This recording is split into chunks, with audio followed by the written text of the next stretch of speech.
Don't say that. We don't own the rights to this music. It's early today for her live. Angie's joining me today. She's getting ready to go to Vegas. Hopefully she brings back a check. I'm gonna give you 20 to put on 13. Lucky number 13 on roulette. Hi guys, we're gonna let some people join us and jump on today's live. I want y'all to save this. I want you to refer back to it because everybody has worked my nerves this entire week. This week has been a week of nerve working. Y'all, we have to do better. We're going to have to do better as a people. You know, we love to say that as a people. What is going on with this heavy bang? Let me tell you something. If I don't get this hair together, I know something. I'm going to kill somebody. But we're just going to make this work. Angie's over there with her fluffy curls, and my curls they've gone flat on me. So anyhow, anyway, hi guys. Welcome to my live today. We are before 1 today. We are actually at around noon. And today's live is going to be what is the lack of ownership costing you. So if you follow Luxurious Credit or Arnita, I think her other handle is Hello Arnita, she posed a question on her feed the other night, and it is home ownership overrated? And I was very interested to see the comments. Hi Kirby. I was very interested to see the comments. So you can weigh in, anybody. Angie's gonna shoot me some questions while we're on the live today. We're gonna post it a little bit later, but as I'm on the live, I'll be happy to answer any questions regarding this and your thoughts on this, and you can weigh in. This is my live, so be respectful. But you can ask any question you want, and we all have the right to our own opinion, and this is just mine. So, what is lack of homeownership costing you? And I'm just dealing with data and facts here. Data and facts from the MLS, and these aren't my thoughts. These aren't my opinions. These are facts. The numbers don't lie. It's not just a cliche. It actually is something that happens in real life. These numbers aren't lying to us. And we're going to just give a couple of examples. So what is a lack of home ownership costing you? And I was interested when I saw the comments, and I was like, this is very interesting what people have to say about this. But one young lady responded to my comment. So my comment or my response was, well, you have to pay for where you live anyway. You've got to pay for a roof over your head. So if you live in any major metropolitan city, rent rates are as high as they've ever been. It's so expensive to have rental as a overhead. It actually costs you as much or more than a mortgage if you're in certain zip codes. So to say that you can't afford it is really, it's actually a lie because you're paying it already. You're paying it, you're just paying it in another way. You're paying someone else's mortgage to say, oh, I don't want something because what if the market crashes and it's not worth what I paid for it? Where you're going to live in terms of rent is not going to be yours, and it's not going to be worth what you're paying either. So that's really a scapegoat. That's an excuse, and I think it's a lack of financial literacy in our community. I was born in a housing project, raised in a trailer park. My grandmother owned a trailer. Her payment was $227 a month. But for her, she wanted to be able to own something. So I don't care what you buy. You can buy a double wide, a single wide, a condo, a townhome on the wrong end of 285. I don't care, but you need to have something because it's for savings. It is going to be a safety net and a savings nest egg for you when you will never be able to save that money on your own. I don't care how diligent you are. I don't care how disciplined you are. You cannot save the amount of money that you can make off of a home in 10, 15, 20 years or 30 after you've paid it off. We have raising costs, we have inflation, we have all of these things that play a part. But at the end of the day, when the dust settles, you're always going to come up on the other side of it. It's just a waiting game and it's a holding game. So I said, Ange, can you pull? I said, let's put my theory to the test. Let's pull some data and see what numbers exist in certain zip codes. So I sent her like 4 zip codes. I said, let's just see where they are.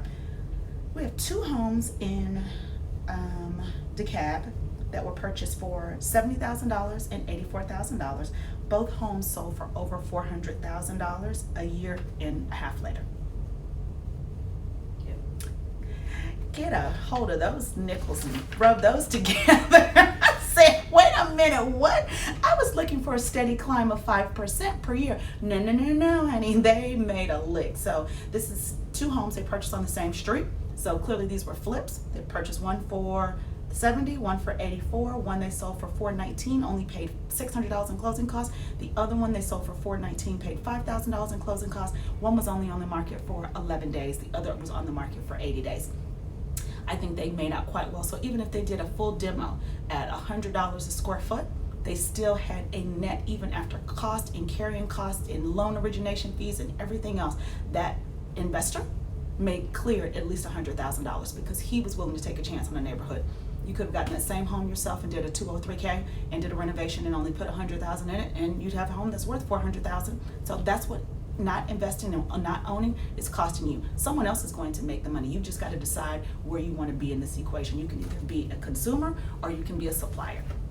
It doesn't matter if this is this general market sales or if you're in home sales. At the end of the day, we all are paying for something that we did not produce. So if you want to make some money, you're going to have some sweat equity in this. This home was purchased for $338, sold for $396. So they cleared $50,000. This one was purchased in 2007, purchased at $315, sold for $425. This one here purchased for $298, sold for $429.5. And this one was purchased at $370 and sold for $460. So in almost every one of these equations, they cleared over $100,000 in less than 14 years. So you do the math. So we're just going to do basic, simple math. So what's 14? We're going to do 100,000. I'm going to keep it simple and sweet. 100,000 divided by 14 years. That means they would have had to save $7,000 a year. No hard hill to climb, right? That's $600 a month. The average person does not have $100,000 sitting in a savings account right now. And the way the capital gains tax works, they will not pay any tax on this money. They were going to pay for a mortgage anyway. So when she posed the question, I thought about it one way, but the response was this. At the end of the day, a home can be your forced savings. You can't take money out of your home the same way that you can a savings account or a 401k. I'm an entrepreneur. If I have an emergency or something, unexpected expense, what do? I charge it on a card or I take it out of savings.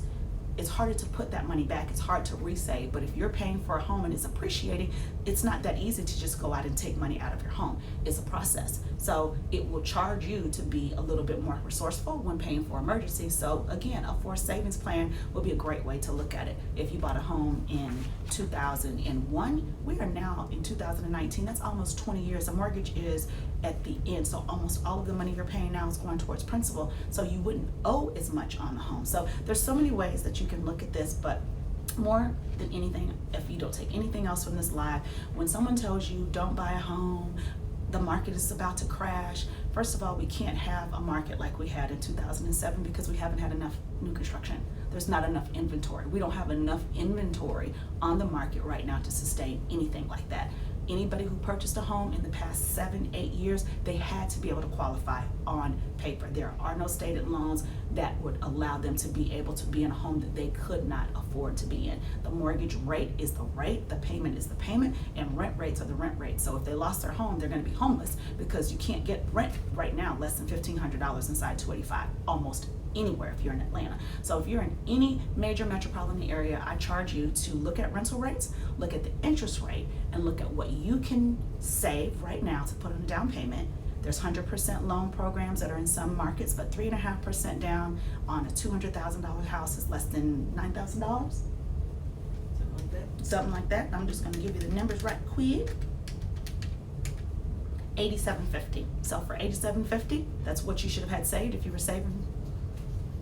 That's your down payment. Let the seller pay the closing costs or roll the closing costs in, and let's start saving for our future and passing on generational wealth versus bad information. Quit listening to people who have never owned anything tell you what you're supposed to do with your money.